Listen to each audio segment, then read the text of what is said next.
Well, good afternoon, everybody, and welcome to another of our lunchtime webinars presented by Posturite. My name's John Ridd, and I'm taking the anchor role for today's talk. And those of you that were with us last month may remember that I said we were going to have a talk today by the HSE, but for a whole host of reasons we're going to be saving that gem for a little later in the year. As it happens, I'm very pleased to say that David Kirtley has agreed to bring forward his presentation, which we were going to have later in the year, on active working. And David is a member of Posturite's senior management team and has a lot of experience in this area, and particularly recently has been doing around the country set of symposia talking about this sort of issue, so he'll certainly have a lot of up-to-date and interesting stuff to tell us. This is certainly becoming a massively high-profile issue these days, and from an ergonomics perspective, which is where I come from, the idea of better utilizing the skills of your staff, but at the same time being able to improve or help the health and safety of your people is exactly what we're trying to achieve. Now, David's talk is entitled Active Working and How This Approach Can Improve Your Business Efficiency. So this whole thing is brought together by improving our health of our staff, but also improving our efficiency. And before we start, I really ought to do one particular housekeeping point, which is to say that if you have any questions for David, then please put them or type them into the question box in your panel on the right of the screen. And those will come up during the presentation to me, not to David. And then at the end of that, I'll try and put as many of those questions to David as I can. So let me, I think, now hand straight over to David for his presentation on active working. So David, if I may, over to you. Great, thanks John. So we're going to be talking for the next 20 minutes or so about active working and how we think sort of sit-stand desks is a part of that and how that can improve your business. And this is a talk that we've been giving around the country over the last couple of weeks. I think we presented it in about 6 or 7 cities so far. So it's to repeat that and look at what our sort of perspectives are on active working and how sit-stand desks fit into that. So what we're going to be covering, sometimes in a bit of depth, sometimes pretty briefly, is looking at what the existing problem is, what the solutions are, what the costs can be, which I think are going to be a lot lower than a lot of people think, and also what the future direction is in terms of research and how you can take your either your business or how you can change behaviours on an individual level as well. So just to start with, and some of this stuff might be really basic, and I promise you we're going to move on a little bit more advanced over the next few minutes, but just to establish what is sit-stand desking, okay?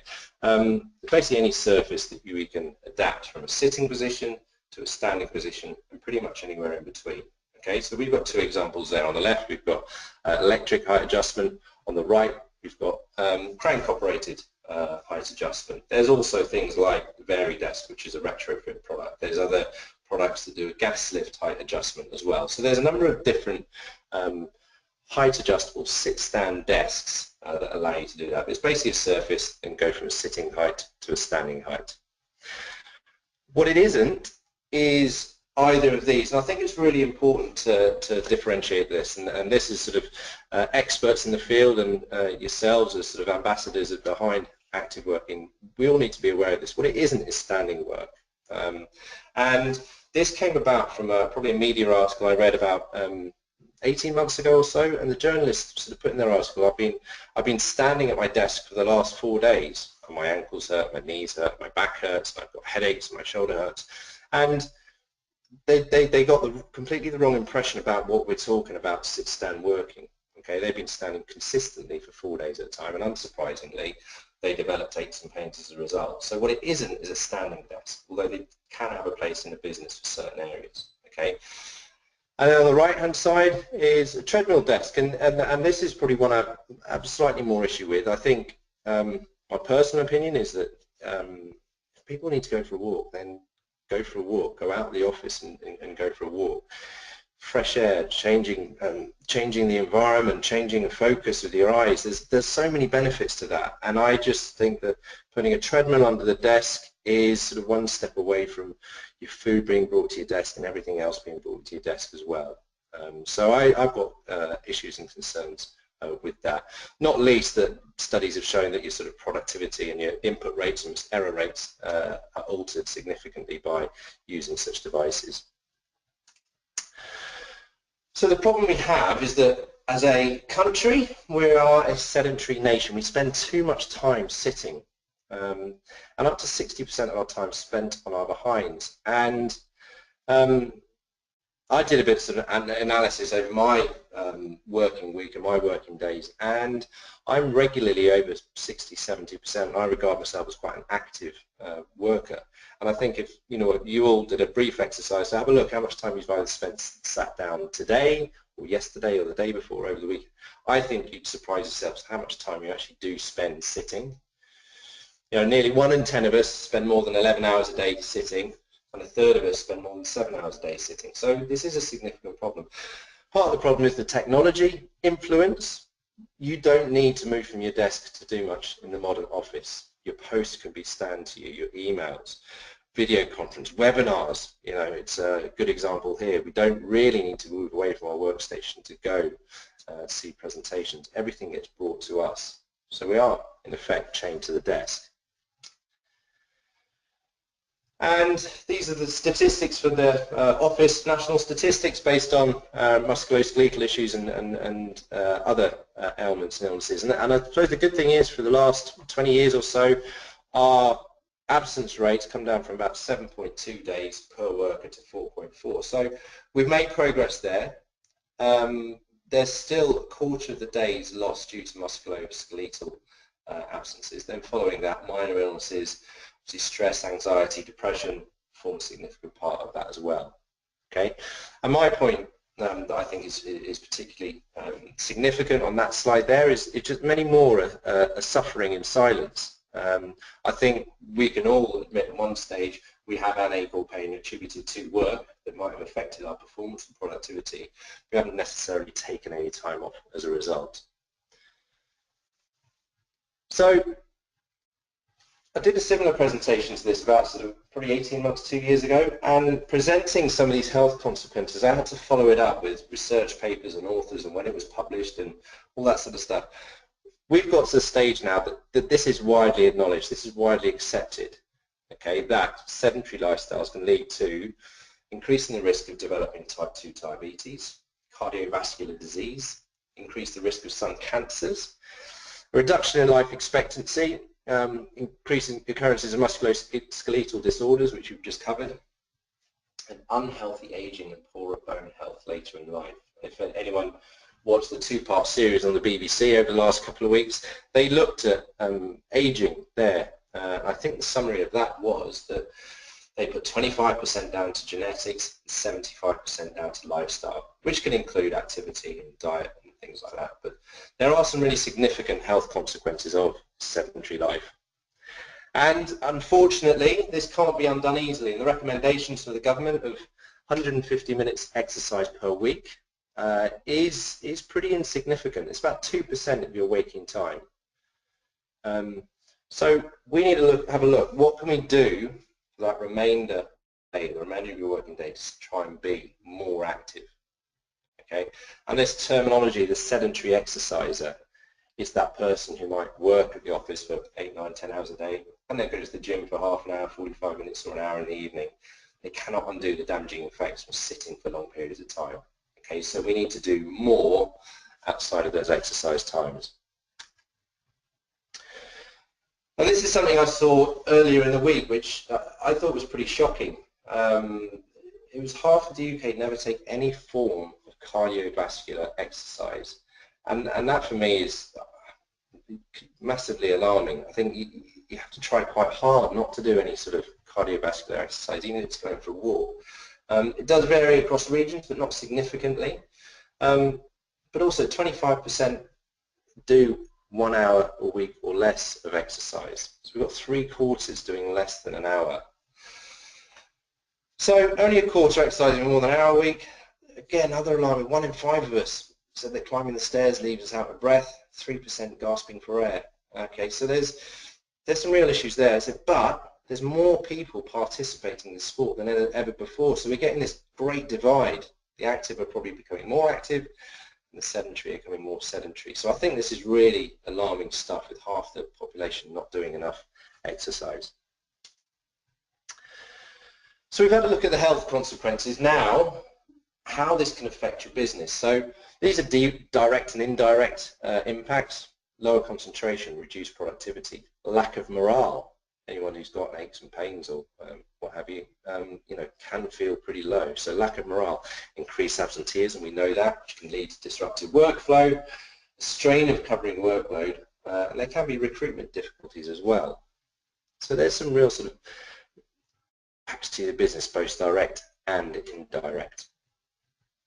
So what can we do? There's a number of things that we can do. And I'll come on to this first point in a little bit more detail later on. Managers leading by example, I think that is absolutely critical. Things like using the stairs instead of the lift, active breaks away from our screens, and again that goes back to my point earlier about the treadmill desks. I think we need to try and break up our day, try and get away from our desk, try and get away from our screen whenever possible. Standing on the train to work, and I live outside London, and my train takes about 2 hours to get into London. But I make a point when I arrive and I'm on the tube, travelling to meetings or wherever I'm going, to stand up on the tube, even if there's seats available. I make a point to stand up. So there's things that we can do there to try and reduce our sitting time as much as possible. Walking lunches, and for me, something that's I think is often neglected is healthy nutrition, and particularly hydration. So there's things you can do there, and again, other stuff you can do, face-to-face face-to-face contact rather than email. And how many of us are guilty of that we will email a colleague sitting maybe a few yards away rather than going to talk to them. There's things like standing or walking meetings, and have you got a culture in your business where people can stand up during a meeting? Whether it's just to stand to the side, making sure they're not in anyone's way. I've been in some meetings where not necessarily work-related, but they sort of looked at you with some concern that you stood up during the middle of a meeting. So there's some issues there that you need to try and sort of break down, culture changes that need to be considered as well. There's other things, software programs that promote prompts, reminders for you to stand. So anything, again, to try and get you to refocus your eyes to do something different, to stand up for a little bit. And then part of that, again, what's a significant part of that, is sit-stand desks. Okay, so we're not saying that sit-stand desks is going to sort your active working out. It's a part of the bigger picture. And recent research showed that there were some real positive effects of adopting an active working policy. And this was, obviously this is subjective, this is questionnaire-based, okay? But people felt significantly more comfortable, more energized, healthier, more focused, more productive, happier, and less stressed. And some of those stats are really significant. Yes, it's subjective. Yes, it's based on questionnaires. But there's only a few things there that you could probably measure objectively. Maybe less stressed, maybe the productivity. But a lot of the stuff there that has to be good for the business. If your staff feel more comfortable, healthier, happier, more productive, that's got to be good for the business. So I think there's 3 really important points, and that's relating to products and education. Okay, we are creatures of habit. Okay, active working isn't just about spending money on new equipment. It's a mindset, it's a philosophy that needs to take time to change to. And I mentioned it earlier. It's developing that culture within your organisation that people can be more active. They can go for a walking meeting. They can stand up during a meeting. It is changing a mindset, a philosophy. And, at our head office, we have sort of 4 distinct areas, 4 different departments. They all have sit-stand desks, and there are 2 offices that use it really well, 1 office not so much, and there's 1 office that doesn't use it very much at all. And that was one of our challenges internally, is developing culture within that particular office and encouraging people to stand up more often. Okay, that middle point I think is really, really important as well. Are your directors invested and committed to what we're trying to put in place? And a good example of this is, have you ever tried to put a health a safety program or well-being program or a health at work initiative in place where your directors aren't really behind it, they're not really invested in what you're trying to do? It can make it really, really difficult to put those things in place. So I believe the directors need to be invested, committed to this. After all, they're the first ones to sort of notice when productivity drops or absence increases. So they need to be invested into what we're trying to do. And that last point, different things for different people, I think this is really, really significant. We have to develop different strategies for different groups and populations and individuals and work out what motivations there are. Okay, and there's a couple of examples that you might be able to take today, but certainly what motivates different people. There's a company we work with, and one of my contacts there, her colleague goes for a walk every single lunchtime for 20 minutes or half an hour at a time. And she does that 5 days a week. And her reason for doing that is so that she can have her takeaway and a bottle of wine on a Friday night. Okay, that is her motivation for it. Other people, it might be growing old enough to see the grandkids grow up. It might be that they have a history of cardiovascular disease or diabetes in their family. Just trying to prevent that. So it's trying to work out different strategies for different groups of people. Again, an example of an organisation we work with, they try to put a walking lunch policy in place, encouraging people to go out and walk at lunchtime. The feedback from people was, I don't know where to walk, I don't know where to go. So what they did, rather than trying to sort of fight that battle too much, they said, right, okay, well, we're going to put some walking routes around the office. In this case, it was Salford Quays. They're going to put some walking routes around the office. And for each walk, they said, this will take you 10 minutes and you'll take 2,000 steps and you'll burn 250 calories or whatever the statistics were. But they put together a number of different routes around their office and encouraged people. And they realized then that once they've broken down as many barriers as possible, people did start to walk a bit more often during their lunch break. Pedometers is a good example that we've used internally. And you find out the competitive people within your organization. You can either do it on an individual basis. I know some companies have done it between departments as well. Okay, so it's developing different strategies, different people, and working out what motivations. And you have to cover a number of different bases to try and develop these active working culture as much as possible. But education is the key. And this research in 2014, they looked at a group of 44 people split into 3 groups. One group was workstation only. Second group was workstation and education. And the third group had nothing at all.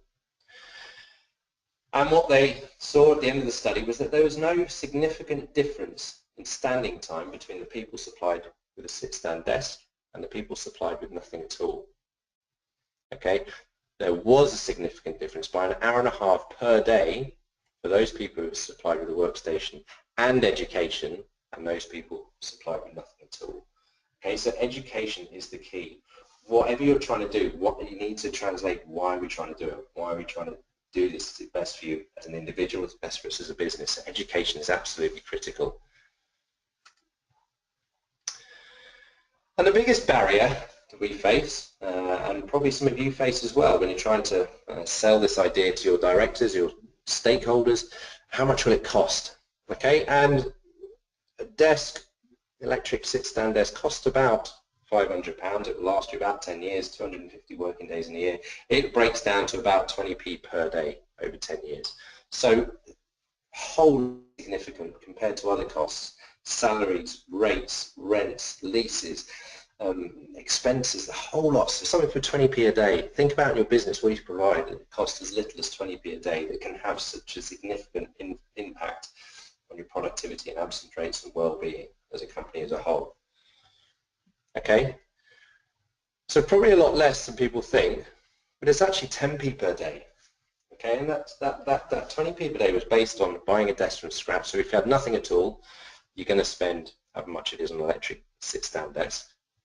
actually, if you can do a refurbishment, the upgrade from a standard desk, which might be £250, up to electric desk, say 450, £500, that breaks down to 10p per day. Again, wholly insignificant. I think it's about a minute and a half or 2 minutes work. But your FD, your guys might say, well, hang on, you know, I'm not sure about these sit-stand desks. How are the guys going to work? Are they going to be more relaxed? Are they going to get less work done? Other research has shown that sit-stand users took fewer and shorter breaks throughout the day. Okay, so people who did not alter their positions took nearly 50% more breaks. And in addition to this, the breaks were on average 56% longer. Okay, and that's on the assumption that people were in a static position, they were less comfortable. They needed to take more breaks more often. Those breaks needed to be longer. Okay, so we're showing that actually people, users of sit-stand desks, work for longer and they take shorter breaks, which again has got to be good for the business. So what have we got to do with this? And the reason I mention this is that it's not something we've just jumped on the bandwagon with. Well, I mean, we're aware that the media coverage has increased significantly over the last year or two, but this isn't new to us. We sold this desk in, I think, 1994, at the price of about, I think it was £2,400, so it's a slightly tougher sell back then than it is today, but we've been doing this for a number of years. Okay, this is what we do, and we had an external business consultant I've been working with for the last few months talking about this topic in particular. He said, "Do you know what? This is so Posturite. This is so what you guys do," and it's exactly what we do. We try and help companies try and reduce their absence, try and increase their productivity, try and make their places a healthier place to work. Okay, so we're passionate about that, and we're not shy to say it. So the practical implications.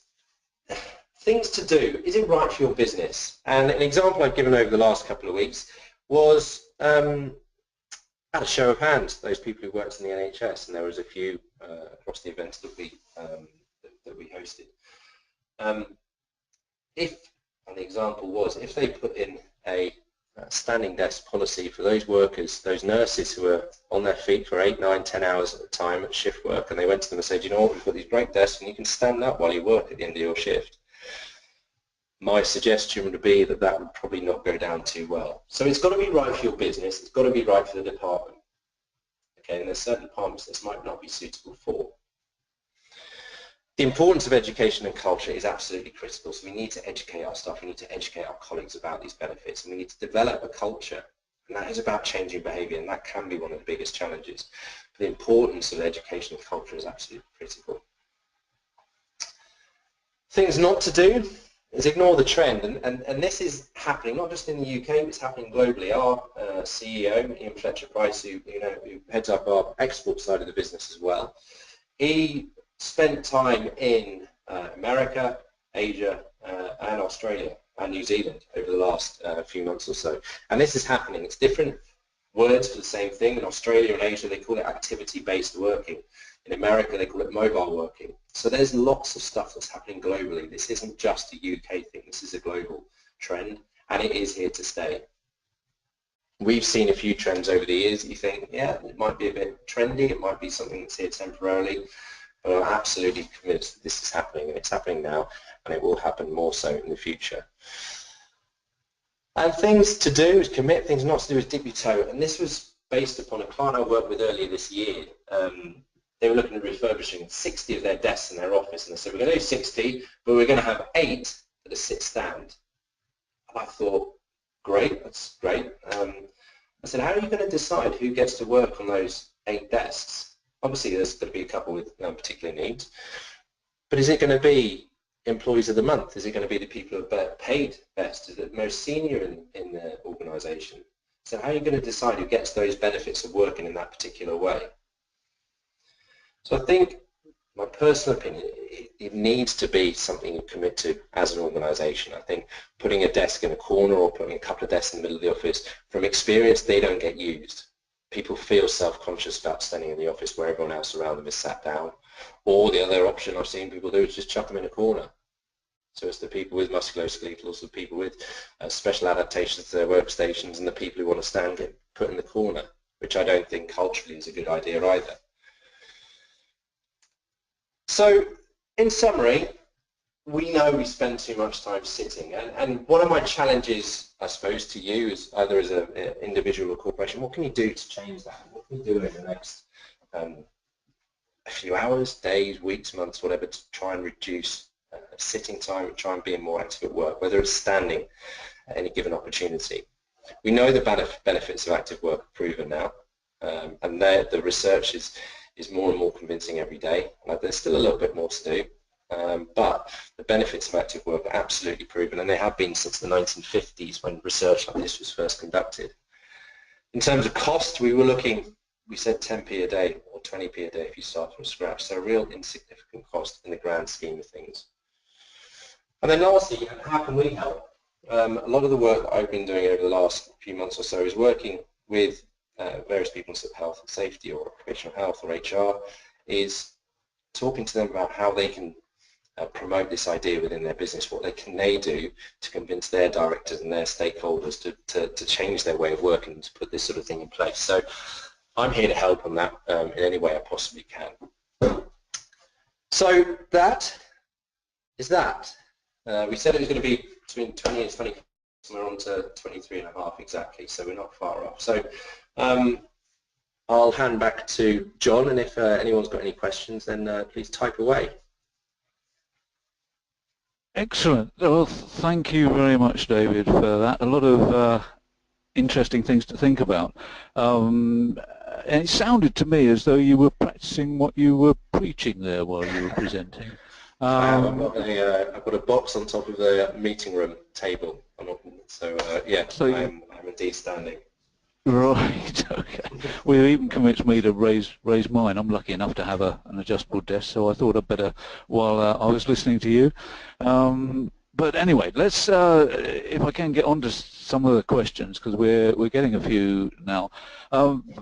And one of them relates to one of the particularly important things, which I think you were mentioning, to do with how much managers are invested in this whole approach. And this is something that happens in every health and safety initiative that we face, I think. But somebody's particularly asking about, in order to help them get the message across to the management, are they able to use your slides? Now, I know that it's going to go up on the website and so forth, but yeah. We've got, what we'll do following up from this, we've got an active working document that we've put together over the last few months. So what I will do is just email everyone over probably the beginning of next week, and that will have a link so they can download all the information that we've presented today. So it won't be the presentation as such, but it's an 8-page document that includes everything that I've spoken about here. Excellent. Okay, well, thanks for that. Next question is a word of caution, perhaps, regarding the walking routes that you were talking about around the office that some of the people have done. This person has tried it before, and they said that the company were concerned they felt liable for any injuries that might occur while peaceful people were going around. Do you have anything to say about that? It's not specifically your area, I appreciate, but it's a worry. I can understand that's a worry, but I think people probably need to start taking personal responsibility for stuff. And I always look at these musculoskeletal issues, and they're often silent killers, not the right word, but people are sedentary. They're causing lots of damage, albeit invisible and over a long period of time, as opposed to maybe a specific incident. So actually being sat in your office for 8 hours a day, 5 days a week, for weeks, years at a time, I think that maybe the way up the risk there is probably slightly higher than if someone trips up on a curbstone. Yeah. It's my personal opinion. Well, no, I agree with you about personal responsibility, but these days one never knows. Another one. Do we need a service contract on the electric sit-stand desk other than PAT tests?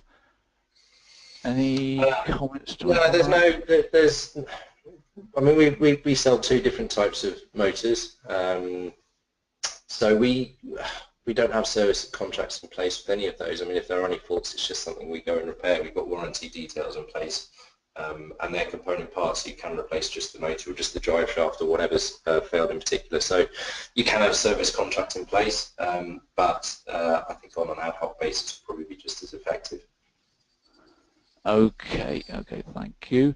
Someone's asked, do we need anti-stress standing carpets?